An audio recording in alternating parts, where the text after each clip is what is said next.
Today I'm going to show you how you can soak your own beans, and it's very, very simple.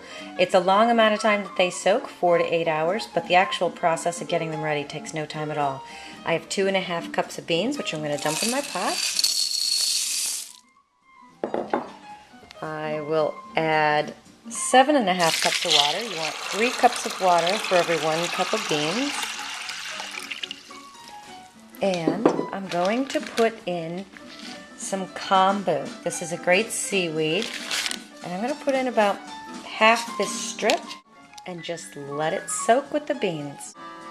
Okay, once you stir them up, just to make sure that they're all in there, you want to look to see if there's any floaters, and if there are any that continue to float, you want to pull them out. And it looks like I've got one right here that we will discard.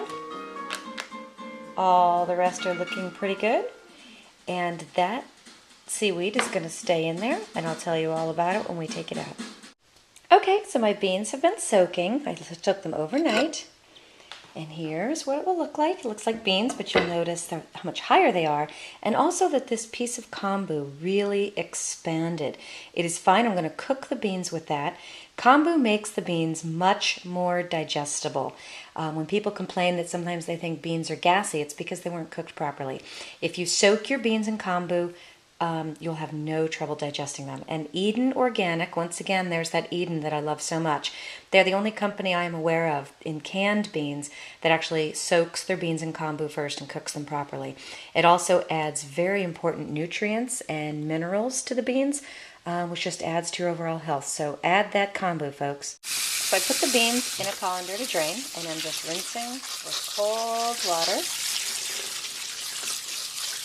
So here we are at the stove. I measured out 4 cups of those beans just for the size of this pot. I'm going to cook the others in another pot because I soaked too many. But I have 4 cups of beans and the kombu in here. So I'm going to put in 12 cups of water. There's the first 6. And I'll be right back with more. So you may have noticed in some of my other videos that I use these ball jars, these half-gallon ball jars, quite a bit. Not only for putting food away, but also it's great when you're measuring large quantities of water. They're all labeled on the side. Very easy to put 6 cups of water in here and pour it in. Now that, you will see, is why I didn't put the rest of the beans in this pot, because it will be full. I could use a bigger pot, but I really wanted to use this one today. So I'm just going to turn it on high. We're going to bring this to a boil, and then I'll be back. Okay, we have it at a full boil. I am actually going to scoop some of this foam off. As a general rule in cooking, when you see that kind of a foam, I think it's a good idea to take it out of there. And now I'm going to turn down my heat.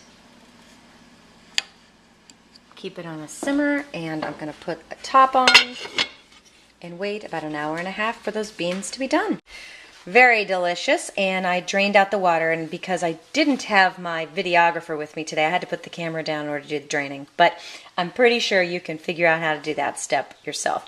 So now I've got this great pot of beans ready to make some homemade chili. It's that simple. It takes a lot of time in hours, but your actual time touching the beans and needing to do anything, it's only a few minutes. This is incredibly simple. Remember, eat clean, live green, be healthy.